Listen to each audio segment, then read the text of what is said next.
Welcome to the show. Again tonight, we are pleased to welcome Paul Frey from the Hagerstown, Washington County Chamber of Commerce.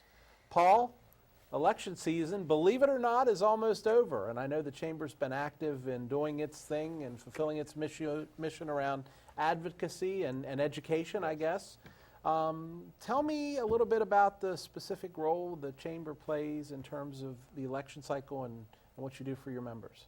The Chamber's approach is not to endorse candidates. What we want to do is make sure our business community, they're aware of the issues, they educate themselves, they ask good questions, and they go out and vote. And we want them to focus on, in most cases, how do these elections and how do the candidates impact the business community. Okay. Ron, question? The questions that you ask and the forums, like we've had several so far, mayor, council, Board of Education. How do you come up with the questions for those forums? We ask a few months out before the elections, we ask for input from our members. And so we do a general email and ask if you have a specific topic or question, please send them to us. And then we have a government affairs committee of 8 or 10 chamber members. They take the questions as posed and they might modify them or tweak them a bit so that they're appropriately phrased. And so we get input from our members, and our Government Affairs Committee then takes it to the next step, and then we ask our candidates. Does the Government Affairs debate the questions amongst themselves? Absolutely. We have a very diverse Government Affairs Committee, which I think is great because we have different perspectives. We have all backgrounds, ages, private sector, public sector, and they have all different perspectives. So it's, I think, a vigorous debate and discussion, which I think is great, and out of that we come to some consensus and ask what questions do we miss and how can we phrase these so that it's a fair, level playing field. Very good. Colin?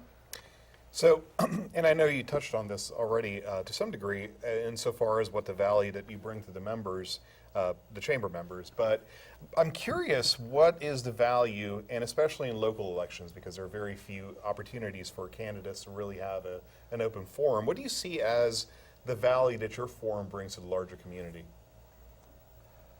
I think it's to get the candidates to talk about the issues. We attempt to be apolitical, and so I think what we bring is some sense of fairness and level playing field, and we can open up the opportunities to the general public.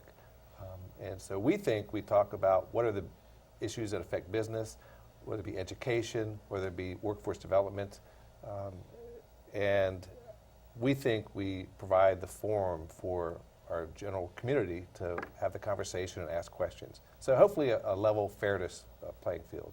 Gotcha. So the chamber used to endorse candidates, but they don't do that anymore. Could you expand a little on why? Sure. Whenever you're an organization like the chamber, let's just take an estimate. Half of your membership might believe one way, the other half another. So if you endorse a candidate, number one, you alienate probably half your membership. And then secondarily, if you endorse the candidate whether they win or lose, you could be on the winning or losing side of it. So if you endorse a candidate and he or she loses and the other person wins, now you've alienated yourself.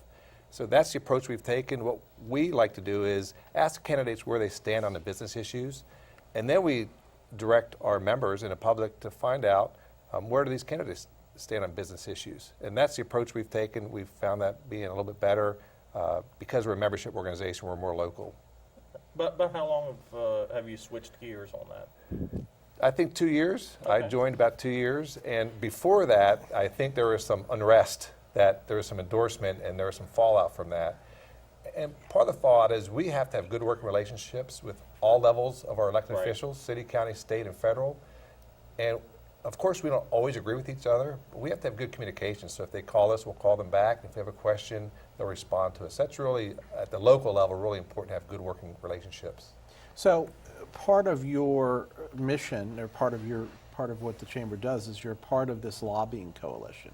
And I'm assuming within the lobbying coalition, you do potentially in private talk to these elected officials and say, hey, I know you're against this, we're for it, here's why we're for it.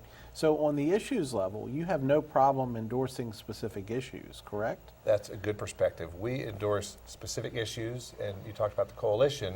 We have 7 or 8 members. Can you tell us a little bit about the coalition? Yes. It started, I think, and Ron, you might be able to help me here, 10 or so years ago, About 10, 11 years ago, yeah. where the community partners came together and said, you know what, there's power in numbers, and when you go to Annapolis, they appreciate when you speak in one voice because it makes their job easier, and they don't need to get in the middle of any of the local issues. And so a number of partners, including the city, the county, the library, public schools, CVB, Chief, the Chamber, and Greater Hagerstown, if I missed one, let me know. We all come together, and usually in the summertime, we talk about what are the important issues and the community needs to have a voice on in Annapolis. And then we do go to our delegation after we talk to city and county folks and say, here's where we are with this. What are your thoughts on it? And if we disagree, why? And if we agree, how can we make this happen? And we've had some pretty good success stories from that coalition. I think, looking at the numbers, about $60 million worth of Wow. funding and other monies we've gotten over that 10 or 11 years. You know, library is a big one. We've had some success with University System Maryland. We've had some success with the Maryland Theater. And again, it's speak with one voice and what's best for the community. And when you go to Annapolis, again, the other delegations don't want to get in the middle of our family issues. They want to make sure we speak as one, they can support us. Paul, why don't you talk a little bit about the day in Annapolis where everybody goes to Annapolis and meets with, everything's well organized, meet with the Speaker of the House, the President of the Senate, different subcommittee chairs, maybe some secretary, Department of Secretary of Human Resources or Budget and Management. Transportation. Yeah, transportation. Labor. Talk to us a little bit about that. That is open to the public, so you talked about how can we get the community involved. So every year, it's typically late January or early February, we have a coalition, a community coalition from Washington County, and we have a reception, and we host it, and the idea is to put Washington County on a map for the rest of the rest of Annapolis, the General Assembly, because they don't all get out to the different locations. They just probably can't do it. And so it's a way of advertising, promoting Washington County, the good things we have. And we have a lot of partners. Maryland Theater, PIA is out there, the library is out there. We have businesses, Hub Label will be out there. Technical High School. Technical High School, they are almost always the darlings of the show because Yes, they have these 11th and 12th graders, and they talk about technology and some bioscience. Virtual high schools. Virtual high schools, and our elected officials are just amazed about how quick and how smart these folks are. And HCC's there as well, right? HCC is there, University of Maryland is there, Kaplan goes. So we have a great contingent from Washington County. Again, the idea is to show the rest of the General Assembly what is available in Washington County. And when you give money, some of our fair share, where it goes in that, Western Maryland is part of the state. And the good thing, you do that in the Governor Calvert House, which is a very distinguished old building there on the circle, State Right. Circle, that this leads to what Washington County and the city of Hagerstown is all about. And the Chamber organizes it such that all of these people have an actual booth set up, that their people talk to everybody.